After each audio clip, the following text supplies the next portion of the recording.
I've always been a man who notices details. It's not paranoia, it's training. 8 years as a military police officer teaches you to see what others miss. The slight bulge of a concealed weapon, the micro-expression that betrays a lie, the inconsistencies in a story told twice. I carried those skills with me when I left the service and started my private security consulting business. I built a career on noticing what others overlooked. Maybe that's why I never saw the betrayal coming from my own wife.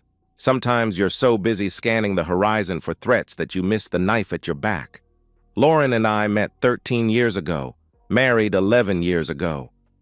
She was beautiful, ambitious, sharp as broken glass, a marketing coordinator at Grandstone Real Estate Development, with dreams of climbing higher.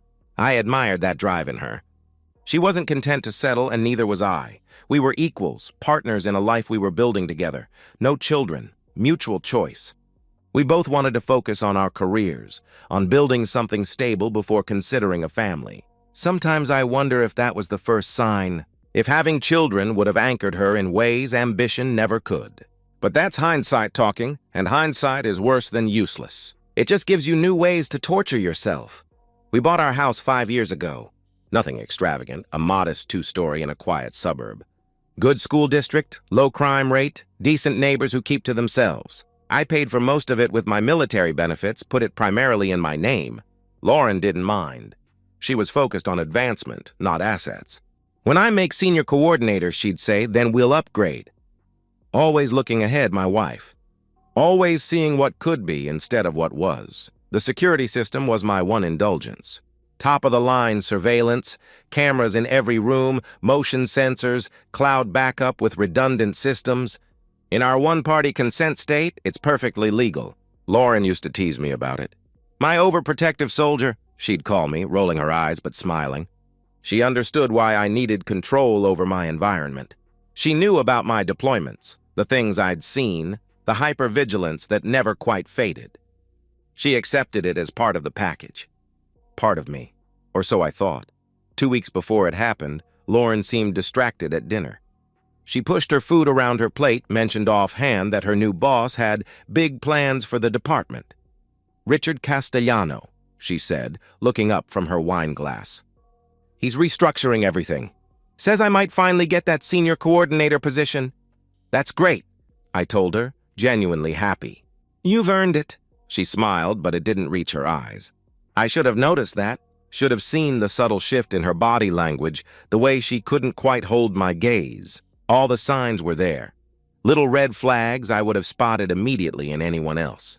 But this was Lauren, my wife, the one person I trusted completely. That Thursday evening, I was in my home office reviewing security footage for a client. Routine work, nothing urgent. Lauren had texted earlier saying she'd be home late. Another meeting with Castellano. I typed back, no problem. Love you, she didn't respond. I didn't think anything of it. Not yet. The sound of the front door unlocking pulled me from my work. I glanced at my watch, 8:17 p.m., earlier than I expected. I closed my laptop, thinking Lauren was home, thinking I'd make her some tea, ask about her day. I thought it was Lauren coming home early. I was wrong. Dead wrong. He walked into my living room like he owned the place. Tall, mid-50s, Italian suit that probably cost more than my monthly mortgage payment. Manicured nails, expensive watch, that unmistakable aura of entitlement that comes with power and money. He didn't knock. Didn't call out. Just walked in, sat on my couch, and crossed his legs like he'd been invited. My training kicked in immediately. My hand moved beneath the desk to the mounted Glock 19. A precaution, nothing more. I kept my voice level, controlled. Can I help you? Victor Hayes, he stated, not a question. He knew exactly who I was. I'm Richard Castellano, Lauren's boss. The name registered immediately. The man who'd been keeping her late at the office. The man with big plans for her future. He was sitting in my living room uninvited, and alarm bells were screaming in my head. How did you get in my house? I asked, my voice remaining calm, but my finger resting near the trigger guard now. Not on it, I'm not reckless, but close. Castellano's smile was thin, predatory. Your wife gave me a key, he replied smoothly. 5 words. 5 simple words that shattered the foundation of my marriage. Lauren had given this stranger, this man I'd never met, access to our home without telling me. The violation was so profound I couldn't immediately process it. Castellano didn't wait for me to catch up. He launched straight into what he called a man-to-man conversation. His voice was casual, matter-of-fact, as if what he was proposing wasn't monstrous. "Here's the situation, Victor. I want to try your wife tonight, in your bed, and you're going to be reasonable about it," he explained, as if discussing a business deal. I stared at him, certain I'd misheard. This couldn't be happening. This wasn't real. But it was. Castellano sat in my living room, explaining the arrangement as if it were a business transaction. Lauren would get the promotion, the career advancement, the life she deserved. I just needed to step aside, be cooperative. Lauren has already accepted the arrangement, he continued, examining his manicured fingernails. She understands how this works, how success happens. She's being smart about it. "Get out of my house," I ordered, my voice ice now, MP voice, the one I used during interrogations. Castellano laughed, actually laughed, and made his threats. Connections with judges, politicians in his pocket, evidence that could be manufactured. He could make me disappear into the prison system while Lauren moved on with her life. "How do you think it works for people like Lauren?" he asked, leaning forward. "Do you think talent is enough? Dedication? Hard work?" He snorted. "Those are just the entry fee. The real currency is compliance, adaptation, being willing to make arrangements." I asked clarifying questions, getting him to repeat everything. I needed to be sure, needed it all on record. My security cameras were recording every word, backing up to cloud storage he couldn't access. As he talked, my shock transformed into something colder, more focused. This wasn't just about Castellano. This was about Lauren, my wife. She had betrayed me, conspired with this predator, given him a key to our home. "Are you listening to me, Hayes?" Castellano demanded, standing and moving closer, his body language shifting from arrogant to aggressive. "I'm telling you how this goes. Either you make this easy, or I make your life very, very difficult. Lauren knows the score. She's smarter than you." That's when I made my decision. I brought the gun up from under the desk, aiming center mass. No hesitation. No uncertainty. Castellano froze mid-step, his eyes widening. "You have exactly 30 seconds to leave my house," I warned, my voice deadly calm. "Every word you've said is being recorded. Every threat, every admission of attempted coercion. It's all backed up to servers you can't touch." Castellano's face transformed, shock to fury in an instant. He realized he'd been trapped, cornered by his own arrogance. "You son of a bitch!" he snarled. He lunged forward, throwing a sloppy kick aimed at my head. Old instincts took over. I shifted back, absorbing the momentum. 3 shots, center mass. Textbook defensive shooting. Castellano collapsed, blood spreading across the expensive suit, staining my living room carpet. His eyes were wide with disbelief, then vacant. I set the gun down carefully on the desk, picked up my phone, and made 3 calls in sequence. First, 911. "I need to report a shooting. Home invasion. The intruder is down. I'm the homeowner," I stated calmly. Second, my lawyer. "Mark, it's Victor Hayes. There's been an incident at my home. I need you here immediately," I explained. The third call I almost made was to Lauren. I had the phone in my hand, her contact pulled up. But something stopped me. A cold certainty that this wasn't a misunderstanding, that Lauren was complicit, that the woman I married had conspired to have another man threaten me in my own home. I put the phone down and waited for the police. For Lauren, for whatever came next. The hardest call I made wasn't to 911 or my lawyer. It was waiting for Lauren to walk through that door and see what her ambition had cost. I sat at my dining room table, an island of stillness in a storm of activity. Police officers photographed the body. Crime scene techs collected evidence. My lawyer, Mark Donovan, stood behind me, a reassuring presence as Detective James Morris reviewed the security footage on my phone. I knew Morris from my MP days. We'd worked adjacent cases, respected each other's methods. He'd arrived 20 minutes after the first officers, taking over the scene with quiet authority. When the video ended, Morris whistled low. "Open and shut self-defense, Vic. You articulated the threat, gave commands, only fired when attacked," he observed, glancing at the bloodstain on my carpet. Clean shooting. Textbook. My training had saved me. The body cam footage from the first officers showed me calm, weapon secured, hands visible, cooperating fully. I'd done everything right.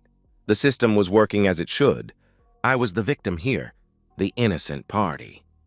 Then headlights swept across the living room windows. Car doors slammed. Lauren was home. I watched through the front window as she parked in the driveway, noticed the police cars, frowned in confusion. She walked quickly to the front door, entered her own crime scene, and froze. Her eyes registered everything in sequence, the body bag being zipped, the blood being cleaned, the detectives, the techs, her husband sitting calmly at the table. She went white. "Victor? What? Oh my God, is that?" she stammered. "Richard Castellano," I stated evenly. "Your boss. The man you gave a key to." I watched her face as understanding dawned. The shock wasn't at finding a dead body in her living room. The shock was realizing the plan had failed catastrophically, that Castellano hadn't succeeded in threatening me into compliance, that her betrayal was exposed. She started crying, moving toward me with outstretched hands. "Victor, you don't understand. It wasn't what you—" she pleaded. Detective Morris interrupted, voice professional but firm. "Mrs. Hayes, I need to ask you some questions. Did you know Richard Castellano was coming to your home tonight?" No, I mean, he said he wanted to talk to Victor, but..." she faltered. "Did you provide Mr. Castellano with a key to this residence?" Morris pressed. Her eyes darted from Morris to me, back to Morris. "Yes, but..." she admitted reluctantly. "Did Mr. Castellano tell you the purpose of his visit?" He continued. "He said he just wanted to talk," she whispered, looking at me desperately. "Victor, please!" "There's video, Lauren," I interrupted quietly. "Everything he said. Your involvement." The color drained from her face. She swayed slightly, grabbing the back of a chair for support. "I need a lawyer," she murmured. The next few hours blurred together. Lauren was questioned separately. Her phone was seized, revealing text messages with Castellano that confirmed the arrangement. My lawyer explained the situation in blunt terms. I was clear, but Lauren was in serious legal trouble. Accessory to attempted sexual coercion, conspiracy to commit blackmail, possibly more charges depending on what investigators found. I watched my wife being read her rights in our living room. She kept looking at me, eyes pleading for understanding, for mercy, for some connection. I felt nothing. No anger anymore. No betrayal. Just cold clarity. She'd made her choice. She chose ambition over me, over our marriage, over basic human decency. The woman I married wouldn't have done this. This stranger wearing Lauren's face did. The police finally cleared out around 3 a.m. The body was gone. The evidence collected, statements taken, preliminary reports filed. I sat alone in my living room, now a crime scene. I could still smell the blood, the gun smoke. My ears were still ringing from the shots, but my hands were steady. My breathing was calm. I had survived. That's what mattered. I thought the worst was over. I was wrong. The real nightmare was just beginning, not from criminals or police, but from the court of public opinion. The story broke within 48 hours. Wife conspires with boss to coerce husband. Deadly confrontation follows. Local news at first, then picked up by national outlets hungry for salacious content. My home became a stage, besieged by reporters with cameras and microphones. My security system, the same one that had saved my life, now captured journalists trampling my lawn, news vans blocking my driveway. I didn't leave the house for a week, except for police interviews and meetings with my lawyer. The thought of facing those cameras, those questions, made me physically ill. Not out of guilt, I knew I'd acted in self-defense, but from the violation. My private trauma had become public entertainment. Meanwhile, the investigation expanded like a cancer. Detectives seized Lauren's work computer, her emails, her phone records. What they found painted a damning picture. This wasn't sudden manipulation. Lauren had been having an emotional affair with Castellano for 6 months. He'd been grooming her, making promises of advancement, gradually escalating to the sexual arrangement, but the texts showed Lauren was willing, eager even. She wrote about finally getting what I deserve, and Victor will understand eventually. My lawyer showed me these messages in his office, my wife's betrayal rendered in clinical digital text. She'd been lying to me for half a year. Every late meeting was time spent with Castellano. Every networking event was another step in their plan. The night I killed Castellano wasn't the beginning. It was the culmination. I went through the motions, talking to detectives, meeting with lawyers, reviewing evidence, but I felt disconnected, like I was watching someone else's life unravel. My therapist, Dr. Coleman, mandated after the shooting, asked if I felt guilty about killing Castellano. No, I answered honestly. I feel guilty that I didn't see this coming, that I trusted her. The DA's office officially cleared me 2 weeks after the shooting. Justifiable homicide in self-defense. No charges filed. I had acted legally, appropriately, within my rights as a homeowner facing an intruder and direct threats. But Lauren was indicted. Accessory to attempted sexual coercion. Conspiracy to commit blackmail, providing false information to police. She initially claimed she didn't know Castellano was coming to the house. Her lawyer pushed for a plea deal. The evidence was overwhelming. Castellano's connections turned out to be mostly fiction. He knew some local business people, played golf with a city councilman, donated to political campaigns. Nothing that could have actually manufactured evidence or sent me to prison. It was all bluster, empty threats to force compliance, but Lauren had believed him. She'd believed the promises enough to betray our marriage. I filed for divorce before her arraignment. Mark told me it would be straightforward. Adultery, conspiracy, criminal charges. Lauren would get nothing. The house was in my name, purchased before marriage with my military benefits. Our joint accounts would be split, but Lauren's legal fees would consume most of her share. She'd also been fired from Grandstone Real Estate, blacklisted in the industry. The woman who wanted to be senior coordinator couldn't even get an interview. Her ambition had cost her everything. I signed the divorce papers in Mark's office on a Tuesday morning. My hand didn't shake. My signature was clear and steady. 11 years of marriage ended in a pen stroke. I was done. She asked to see me one last time before her plea hearing. Against my lawyer's advice, I agreed. I needed to understand, needed to know if the woman I married was ever real. The courthouse conference room was sterile and cold. 2 lawyers present, recording devices running, a bailiff by the door. No chances taken. No private moments allowed. Lauren sat across from me, hands folded on the table. She looked different, thinner, older, broken. Dark circles under her eyes, hair pulled back in a severe ponytail, no makeup or jewelry. The Lauren I knew spent an hour each morning on her appearance. This version had surrendered that vanity. She'd accepted the plea deal, 2 years probation, 500 hours community service, mandatory counseling. No prison time, but a permanent criminal record. She'd be a convicted felon. The job she'd sacrificed everything for was now permanently beyond her reach. "Thank you for seeing me," she whispered, voice barely above a whisper. I said nothing, waited. "I know you won't believe this, but he manipulated me," she began, eyes fixed on the table. "Castellano made me think this arrangement was normal in our industry, that powerful men always get what they want, that it was just how things worked. Did you give him a key to our home?" I asked pointedly. She flinched. "Yes," she admitted. "Did you know he was coming to threaten me?" I pressed. "He said he just wanted to talk," she protested weakly. "Talk about what, Lauren?" I interrupted, my voice remaining steady but ice cold. "What did you think he was going to say when he came to our home uninvited?" She had no answer. Her eyes filled with tears, but I felt nothing. No satisfaction in her distress, no anger at her excuses. Just empty, clinical observation. "You're still blaming him," I observed.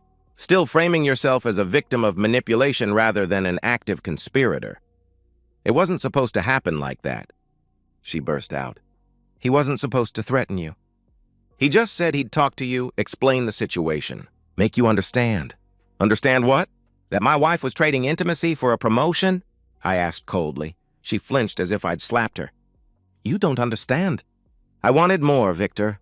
I was tired of being just a coordinator while my college friends became VPs and directors. I wanted the corner office, the big salary, the respect. Castellano offered me everything. If I'd just be smart about it," she explained desperately. "And betraying your husband was being smart about it?" I challenged. "I convinced myself it wasn't really betrayal," she whispered, eyes down. "I told myself it was just business. just how the world works, that you'd understand eventually. The final question rose in me, the one that had haunted me for weeks. Did you ever love me? Her hesitation answered everything. She inhaled, exhaled, looked up finally. I did once, she admitted. But I changed. I wanted things you couldn't give me: wealth, status, power. I looked at our modest home and comfortable life and felt trapped. Castellano offered an escape. I stood to leave. The truth was worse than I'd imagined. Not just betrayal, dismissal. 11 years together, and she'd outgrown me like an old coat. Lauren grabbed my arm, desperate now. Victor, please. Try to understand. I made a terrible mistake. I'll do anything, she begged. I pulled away. I do understand, Lauren, I replied coldly. That's the problem. I understand exactly who you are now, and I understand that I married a stranger. I walked out without looking back. The divorce was finalized 3 days later. I kept the house, most assets, my dignity. Lauren left with her legal fees, her criminal record, and the ruins of her reputation. The judge's gavel came down, and just like that, 11 years of marriage ended. I walked out of that courtroom a free man. It would take longer to feel like one. 2 years have passed since I shot Richard Castellano in my living room. 2 years since I discovered my wife's betrayal. 2 years of rebuilding a life I thought was stable. My security consulting business is busier than ever. The case made me something of a legend in certain circles, the consultant who saw danger coming and prepared for it. I've tripled my client list, upgraded my home security system, though it's more symbolic than necessary. The original system saved my life. I don't date much. The few times I've tried, I've found myself watching for signs of deception, testing motivations, looking for hidden agendas. My therapist says it's normal, that trust takes time to rebuild. I'm not sure it ever will. The betrayal cut deeper than the physical danger.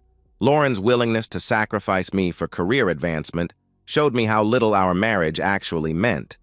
Through mutual acquaintances, I hear about Lauren occasionally. She moved to Nevada, working retail under her mother's maiden name. The criminal record makes professional work nearly impossible. The news coverage made her name toxic in our industry. She's trying to escape her past, build something new from nothing. I don't feel satisfaction hearing this. Just a dull, distant ache for the person she used to be or the person I thought she was. Sometimes I wonder if she ever thinks about me, about what she threw away. I wonder if the corner office she coveted seems worth it now, standing behind a register in a desert town where nobody knows her name. Castellano's family sued me in civil court. Wrongful death. The case was dismissed within minutes when my lawyer presented the security footage. The judge called it the most clear-cut case of self-defense he'd seen in 30 years. The family's lawyer apologized for wasting my time. Castellano's widow remarried within a year. His children don't speak his name. He left no legacy except as a cautionary tale of what happens when power corrupts absolutely. My life now is quiet, structured, solitary. I wake at 5 a.m., work out, review security protocols for clients, go to bed early. I've made peace with what happened. People sometimes ask if I regret shooting Castellano, if there was another way. My answer never changes. He broke into my home. He threatened to destroy my life. He attacked me. I defended myself. The law agreed. And I sleep just fine at night. The moral complexity isn't lost on me. I took a human life. But it was a life bent on destruction, on coercion, on abuse of power. Castellano would have ruined others if he'd lived. Lauren would have continued believing that betrayal was just how the world works. The tragedy forced a reckoning that needed to happen. I don't hate Lauren anymore. Hate requires energy, investment, caring. I feel nothing when I think of her now. She's a stranger who briefly wore the face of someone I loved. The real Lauren, the woman I married, probably never existed. She was a construct, a performance, a mask worn until ambition made it inconvenient. I've learned that some predators wear expensive suits and make promises of advancement. And some betrayals come from the person sleeping beside you, the one you trusted most. My security system saved my life, but it was my training, my instinct, my refusal to be a victim that let me survive. The bloodstains are gone from my living room, professionally cleaned. New carpet, new furniture. But I still see it sometimes, the moment when everything changed. I'm not the same man I was 2 years ago. That man trusted too easily, loved too blindly, believed that marriage meant something permanent. This man knows better. This man survives. I defended myself. The law agreed. And some nights, when I'm alone in this house that's become both fortress and prison, I wonder if I saved my life only to lose it anyway. But then morning comes, the sun rises, and I'm still here, still standing, still free. That has to be enough. And that's the end of today's story. If you enjoyed it, please give this video a thumbs up and drop a comment below. Your support helps the algorithm push my content further. If you're new to the channel, don't forget to hit that subscribe button. It really helps me keep creating more stories for you. Thanks for watching, and I'll see you in the next one.